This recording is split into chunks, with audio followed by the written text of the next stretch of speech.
उत्तर प्रदेश के एक छोटे से गांव श्यामपुर में मिट्टी का एक छोटे सा घर था। उसी घर में रवि अपनी मां सरला के साथ रहता था। रवि के पिता का कई साल पहले बीमारी से देहांत हो चुका था। उस दिन के बाद से सरला ने ही मां और पिता दोनों की जिम्मेदारी निभाई थी। सरला गांव के घरों में काम करती थी, कभी बर्तन मांजती, कभी कपड़े धोती, कभी खेतों में मजदूरी करती। दिन भर की मेहनत के बाद जब वो थकी हारी घर लौटती तो उसके चेहरे पर फिर भी मुस्कान रहती। उसकी मुस्कान का कारण था उसका बेटा रवि। रवि पढ़ाई में बहुत होशियार था। वो हमेशा अपनी माँ से कहता, माँ, एक दिन मैं बड़ा आदमी बनूंगा और तुम्हें कभी काम नहीं करने दूंगा। सरला ये सुनकर मुस्कुरा देती और कहती, मुझे बड़ा आदमी नहीं चाहिए बेटा, बस तू अच्छा इंसान बन जाना। गांव का स्कूल बहुत छोटा था, वहां ज्यादा सुविधाएं नहीं थी, लेकिन रवि को पढ़ने का बहुत शौक था। वो रोज सुबह जल्दी उठता, माँ के साथ थोड़ा काम करवाता और फिर स्कूल चला जाता। स्कूल में उसके शिक्षक शर्मा सर उसे बहुत पसंद करते थे। वे अक्सर कहते, रवि, अगर तुम ऐसे ही मेहनत करते रहे तो एक दिन जरूर बड़ा अधिकारी बनोगे। रवि की आंखों में एक चमक आ जाती।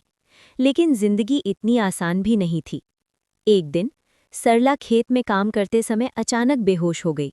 गांव वालों ने उसे घर पहुंचाया। डॉक्टर को बुलाया गया। डॉक्टर ने कहा कि सरला बहुत कमजोर हो गई है और उसे आराम की जरूरत है।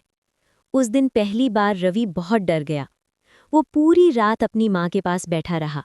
सुबह सरला ने उसकी तरफ देखकर धीमे से कहा, डर मत बेटा, मुझे कुछ नहीं होगा, बस तू पढ़ाई पर ध्यान देना। उस दिन से रवि ने एक और जिम्मेदारी उठा ली। अब वो पढ़ाई के साथ साथ गांव की दुकान पर शाम को काम भी करने लगा। दिन में स्कूल और रात में काम, लेकिन उसने कभी शिकायत नहीं की। समय धीरे धीरे बीतता गया। रवि ने 10वीं कक्षा में पूरे जिले में पहला स्थान प्राप्त किया। जब ये खबर गांव में पहुंची तो सब लोग हैरान रह गए। शर्मा सर मिठाई लेकर उसके घर आए और बोले, सरला जी, आपका बेटा बहुत आगे जाएगा। सरला की आंखों में खुशी के आंसू आ गए। लेकिन अब एक नई समस्या खड़ी हो गई। आगे की पढ़ाई के लिए पैसे नहीं थे। शहर के कॉलेज में पढ़ने के लिए बहुत खर्चा था। रवि ने सोचा कि वो पढ़ाई छोड़ देगा और पूरी तरह काम करेगा। लेकिन जब उसने ये बात अपनी माँ को बताई तो सरला गुस्सा हो गई। उसने कहा, अगर तूने पढ़ाई छोड़ी तो मुझे बहुत दुख होगा। मैंने सारी जिंदगी मेहनत इसलिए की है ताकि तू पढ़ सके। कुछ दिनों बाद सरला ने एक बड़ा फैसला लिया। उसने अपने पति की आखिरी निशानी, एक छोटी सी जमीन, बेच दी। जब रवि को ये बात पता चली तो उसकी आंखों में आंसू आ गए। वो बोला, माँ, तुमने मेरे लिए इतना बड़ा त्याग क्यों किया? सरला मुस्कुराकर बोली, माँ का सपना होता है कि उसका बेटा उससे ज्यादा खुश और सफल हो। रवि शहर चला गया। शहर की जिंदगी बहुत अलग थी। वहां भी उसे बहुत संघर्ष करना पड़ा। वो दिन में कॉलेज जाता और रात में एक होटल में काम करता। कई बार उसे भूखा भी सोना पड़ता, लेकिन उसने हार नहीं मानी। 4 साल बाद उसने इंजीनियरिंग की पढ़ाई पूरी कर ली। उसी साल उसे एक बड़ी कंपनी में नौकरी मिल गई। जब उसे पहली तनख्वाह मिली तो उसने सबसे पहले अपनी माँ को फ़ोन किया, माँ, अब तुम्हें काम करने की ज़रूरत नहीं है। फ़ोन के उस पार सरला रो रही थी, लेकिन ये खुशी के आंसू थे। कुछ महीनों बाद रवि गांव लौटा। गांव के लोग उसे देखकर हैरान थे।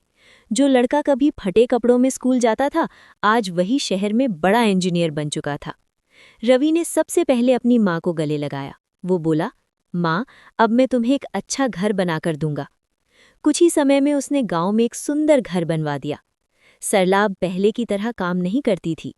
वो बस घर के आंगन में बैठकर अपने बेटे को देखती और खुश होती। एक दिन शाम को दोनों आंगन में बैठे थे। सूरज धीरे धीरे ढल रहा था।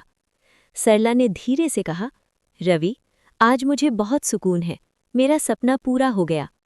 रवि ने मुस्कुराकर पूछा, कौन सा सपना माँ? सरला बोली, तुझे सफल और खुश देखना। रवि ने अपनी माँ का हाथ पकड़ लिया। उसकी आंखों में आंसू थे। उसने कहा, माँ, अगर तुम नहीं होती तो मैं आज कुछ भी नहीं होता। सरला मुस्कुराई और बोली, हर माँ अपने बच्चे के लिए यही करती है। उस दिन रवि को समझ आया कि दुनिया में सबसे बड़ा प्यार माँ का प्यार होता है और माँ के सपने से बड़ा कोई सपना नहीं।